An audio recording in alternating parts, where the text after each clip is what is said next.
Welcome to Deep Thought, Spiritual Compatibility. Now, as y'all know on this channel, I don't really talk about relationships that much. I mean, I got a few that get into the deeper stuff about relating. But you know what, this week I want to get into relating because despite the culture we live in now that in my circle we call a machine culture that is very focused on outer things, so it's definitely looks that's more outer and money, credit scores, all this other stuff, social class. Relationships come down to spiritual compatibility. And what I say spiritual, when I'm talking spirit, I ain't talking about your particular spiritual path or religious path or anything, because those are doctrines. What is your spirit? You hear an outer manifestation of my spirit when I speak, when I talk to you, when I convey stuff to you. Because regardless of what I say, or if you're in my presence, my body language, but it's only an outer manifestation of what's going on inside. See, your spirit is a part of you that's always there. You know what? You could get into, what I talk about on my men's channel, the body game. You can build your muscles up, lose them. You could say, you know what, screw that body game. I'm just going to eat this slab of ribs and stuff, let your weight get up there. Or you can be real slim. You can do whatever. In fact, the normal person, their body will change over the course of their lifetime anyway. I don't care what you do, whatever, it will change. But the thing that's constant is your spirit. That's there. When your body ceases to function, your spirit is what survives. That's a very important thing. Very, very important thing. All right. So that's the constant in you. That's the constant that's in you. Right. So when people meet, yes, they might be attracted to the outer things, definitely, the physicality and everything. The person's beautiful or got the nice body or something like that. And then additionally, people will say, well, this person's a certain class, this person's a certain social status, they got a certain credit score and all of that. And sometimes people, they'll meet and they on that superficial level, that masked level. But once they're in a relationship, yeah, they might be able to have some decent sex. They might be able to go along. But the thing that kills it is the spiritual thing. And that's usually what it comes down to. People will say, yeah, it's the money or the sex. But a lot of times they weren't spiritually compatible to begin with. Because your spirit, that's your essence. That's your personality. That's who you are. That's the software that runs your hardware. Like you can have, that's the gas in your car. That's what moves you. Right. And so on that level, y'all have to be compatible. Y'all spirit has to be compatible. In fact, indeed, I'm going to tell you what, it's a powerful thing. Powerful to the point. Sometimes when you see those couples and you're like, well, what they siege in each other. Or, if somehow they can get past what the machine culture considers compatibility, like the same social class, money, education, and all of that. You're like, why are they together? Because their spirits click. Their spirits are right for each other, right?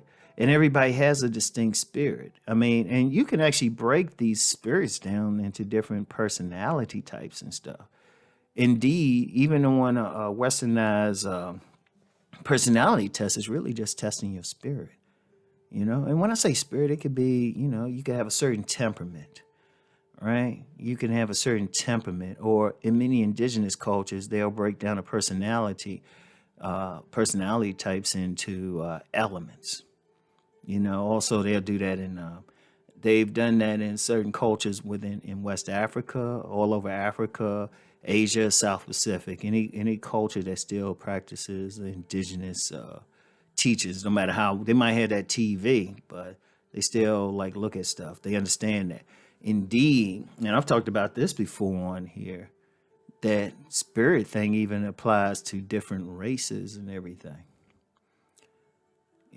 So that's how deep it is. It's an energetic thing, and they use the analogy of elements. They use the analogy, and certain elements go together, but at the bottom of all of that is your spirit. And it's deeper than just like communication, because sometimes people can seem like they're compatible because, okay, they can both physically look good. Okay, check. They at the same social economic class. Check. They might practice the same religion. Check. You know? But then on a deeper level, their temperaments don't match. For example, let me use the example of one system that I use is an elemental type of system, right? Both the Chinese bargo and some stuff from West Africa. And it will divide, it could divide it into the four main elements: air, fire, water, and earth, right? And then some might add,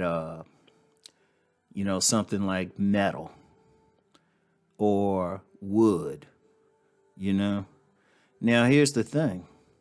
Particularly, they would add that in the Chinese Bagua system. But here's the thing with it. Two people can have all that, but their elements, their spirits, aren't compatible. For example, if, say, using an elemental system with metal and wood in it.